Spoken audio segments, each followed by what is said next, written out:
कसे बरे ना? बरेच असतील, मला माहिती आहे तुम्ही चांगलेच असता। हे बघा, संध्याच किचन मध्ये तुमचं स्वागत आहे।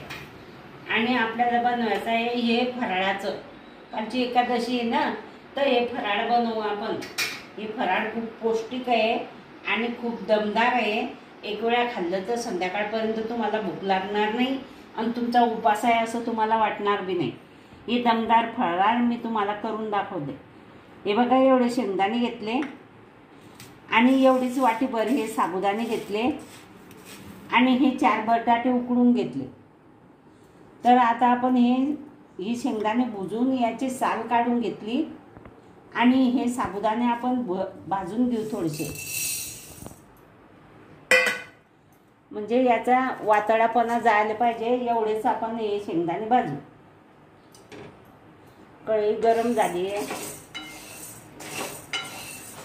बस आपल्याला एवढाच भाजायचा आहे। हा फक्त याचा वरवरपणा काढायचा आहे। हा गरम झाला आहे छान। आता आपण काढून घेऊया प्लेटमध्ये। हे बघा, या कढईमध्ये 1 चमचा भर तेल टाकलं मी आणि त्याच्यात आपण टाकू हे जिरं। थोडंसं जिरं टाकायचं। हे तेल जरा जास्तच गरम झालंय, थोडं थंड करून घेऊ। टाकली हे चटणी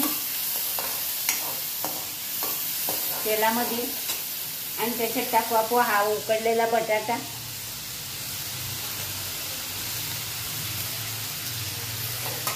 आज वगैरे टाकायची नाही आपल्याला।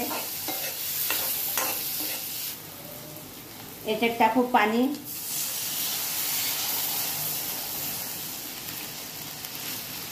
हे बघा, पाणी टाकलं आणि याला हलवून घेऊ।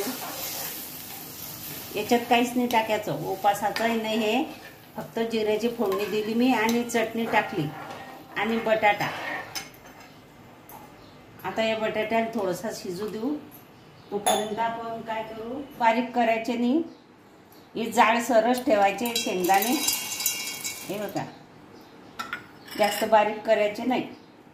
हे बघा, हा शेंगदाण्याचा कूट करून घेतला मी। आता याच्यातला हा 2 चमचे कूट याच्यात टाकू भाजीमध्ये। हे बघा, आणि अशी छान भाजी होईल। आता याच्यात मीठ टाकू थोडंसं।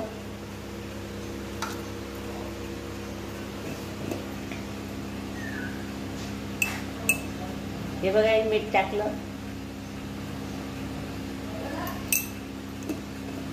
आणि बारीक गॅस करून देऊ आणि याच्यावर झाकण ठेवून देऊ। आणि हे साबुदाणे आता जसे शेंगदाणे केले आपण तसे हे पण बारीक करून घेऊ। हा साबुदाणा छान मी बारीक करून घेतला। हे बघा, याला गाळायचं पण काम नाही। तुमचा जाड राहत असेल तर चाळणीने गाळून घ्या। आता हे 2 बटाटे राहिले, आता 2 बटाटे मी ह्या जाळेकडून खिसून घेते। हे बघा, असे खिसून घ्यायचे बटाटे आणि साबुदाणा बारीक करून घ्यायचा मस्त। शेंगदाण्याचं कूट पण बारीक करायचं आणि मस्त दमदार नाश्ता मी तुम्हाला फराळाचं दमदार, की संध्याकाळपर्यंत तुम्हाला भूक लागणार नाही एकदा खाल्ल्यावर, असं मी तुम्हाला छान फराळाचं करून दाखवते। हे सगळं मस्त असं खिसून घ्यायचं, शिजलेलं आलू। हा बटाटा आहे, या बटाट्यामध्ये आपण हा साबुदाण्याचं पीठ टाकून घेऊ। हे बघा, बटाटा आणि साबुदाण्याचं पीठ। हे जिरं आहे, आपण याच्यामध्ये जिरं टाकू। बटाटा, साबुदाण्याचं पीठ, बटाटा आणि हे जिरं आणि हा कोथिंबीर। तुम्हाला याच्यातलं उपासाला जे नाही आवडत असेल ते तुम्ही टाकू नका, पण मी टाकते। हे कोथिंबीर पण चालतो आणि जिरं पण चालते। आता हे झालं, आता याच्यात हे शेंगदाण्याचं कूट आहे ना एवढं, हे पण टाकून घ्या। उपासाचेच पदार्थ टाकले याच्यामध्ये। जिरं टाकलं, तुम्हाला नाही आवडत असेल जिरं तर तुम्ही टाकू नका। हे बघा, मी मीठ टाकते आता। जेवढं आपलं बॅटर आहे त्या बॅटरनुसार हे मीठ टाकायचं. जास्त खारट करायचं नाही. छान लागते, मस्त लागते, चवदार लागते. आता भाजी झाली का पाहू आपण. हे बघा भाजी छान झालेली आहे. अजून उडू आपण हे पीठ भिजते तोपर्यंत. मस्त भाजी झालेली आहे. असं कालवून घ्यायचं, छान एकजीव करून घ्यायचं. याच्यात थोडं पाणी लागेल. हे कोरडं कोरडं झालंय. हे बघा थोडं पाणी लागेल तर सांभाळूनच पाणी टाकायचं. हे बघा तसं तो साबुदाणा पाणी ओढून घेईन. आता आपण याला 10 मिनिटं झाकून घेऊ. 2 पसा पाणी टाकलं मी याच्यात. आता पाणी लागणार नाही. प्रकारे मी गोळा करून घेतला आहे छान. हे बघा कोथिंबीर थोडासा जास्तच टाकायचा, छान दिसतो याच्यामध्ये. आणि मीठ पण प्रमाणशीर टाकायचं. थोडं जिरं टाकायचं आणि शेंगदाण्याचा कूट, साबुदाण्याचं पीठ आणि असं मस्त मी गोळा करून घेतला आहे. आता ह्या गोळ्याला 10 मिनिटं झाकून ठेवू आपण. तोपर्यंत दुसरी तयारी करू. हे बघा अशा प्रकारे हे लाटून घ्यायची. हे आजूबाजूले चिरा पडता, यांना घाबरायचं नाही. पडल्या तर पडू द्यायचा. हे बघा एक मी लाटून घेतली हे आणि हे होते तव्यावर. आणि यांना घाबरायचं नाही या चिरांले. ते साबुदाणा लगेच भिजवला ना, लगेच आपण भाजला आणि मिक्सरमधून काढला. आणि त्याला तुम्ही अर्धा तास मुरू द्या त्याले. मी काही मुरू दिला नाही. 5-1 मिनिट राहू दिला आणि लगेच मी करायला घेतलं. म्हणून ते असं होतंय माझं. आणि असं झालं तर झालं. तुम्ही काही घाबरू नका. छान येता, मस्त येता, खायला पण चवदार लागता. तुम्ही करा, एक वेळा खा. तुम्हाला संध्याकाळ लोक भूक लागणार नाही. फराळाचं असंच बनवा तुम्ही छान. आता हे लाटल्या गेली आणि हे पण मस्त झाली. या प्लेटनं काय करायचं, असं करून घ्यायचं, असं करून घ्यायचं. आणि ह्या आजूबाजूचं हे बघा असं काढून घ्यायचं. कागद घ्यायचा हे बघा मी कागद घेतलेला आहे आणि कागदावर हे लाटलेलं आहे. हे अशी छान झालेली आहे.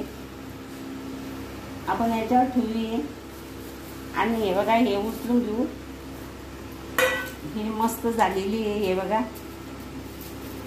आणि हिला असं उचलून घेऊ, असं काढून घेऊ आणि तव्यावर टाकून देऊ. अशा प्रकारे ही पोळी लाटायची. आणि प्रत्येक पोळीच्या वेळेस हे पीठ असं कुचकरून घ्यायचं मस्त. गॅस माझा बारीक आहे आणि माझ्याकडे तो नॉनस्टिक तावा नाही आहे. मी लोखंडच्या तावावर बनवते. तुमच्याकडे तो तावा असेल तर तुम्ही त्या ताव्यावर बनवा, छान येता मस्त. हे बघा काही निघायला बी त्रास देत नाही आहे. पण हे झाले नाही अजून. हिला होऊ द्यायचं चांगलं.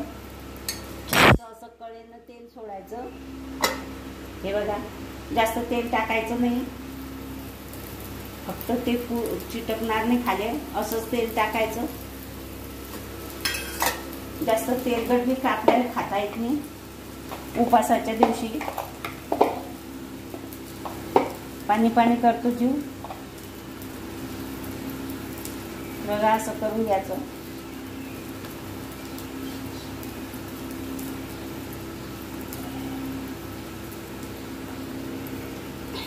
गॅस मी बारीक केला आता.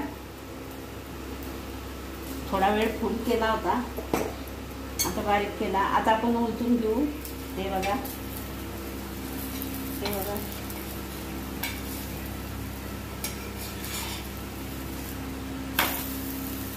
असे छान येतात मस्त. तुम्ही करून पहा, तुम्हाला खूप आवडतील. हा उपवासाचा पदार्थ. या चिऱ्या पडल्या घालू नका तुम्ही. असं कागद टाका चांगला कागद घ्या. हा माझा नरम कागद होता. ही पण छान झालेली आहे. हिला पण काढून ठेवते आणि हे आता याच्यावर टाकते. हे बघा. आणि याला थोडंसं तेल टाकू आपण. माझा लोखंडचा तावा आहे म्हणून टाकते मी. तुमचा नॉनस्टिकचा तावा आहे तर तुम्हाला तेलाची बी गरज नाही. हा लोखंडचा तावा आहे आणि हे बघा असं फुगून येते. आणि हे फुगून आलं की असं एकाकडून उचकून द्यायचं. हे बघा, ही हवा पास करून घ्यायची आणि मग ते बसून जाते खाली. अशा प्रकारे मी तुम्हाला या साबुदाण्याची पोळी, हे बघा, हे साबुदाण्याची पोळी आणि हे बटाट्याची अशी भाजी बिना हळदची, जिऱ्याची फोडणी दिली, तिखट टाकलं आणि शेंगदाण्याचं कूट टाकलं आणि बटाट्याची भाजी बनवली. हे जर तुम्ही खाणार, तुम्हाला संध्याकाळपर्यंत भूक लागणार नाही. अशी छान उपवासाचं रेसिपी मी तुम्हाला करून दाखवलेली आहे. ही रेसिपी खूप छान झाली आहे, खूप दमदार आहे, खूप पौष्टिक आहे. हे अशी रेसिपी तुम्हाला जर आवडली असेल, लाईक करा, शेअर करा, सबस्क्राईब करा, घंटीचं बटन दाबायला विसरू नका.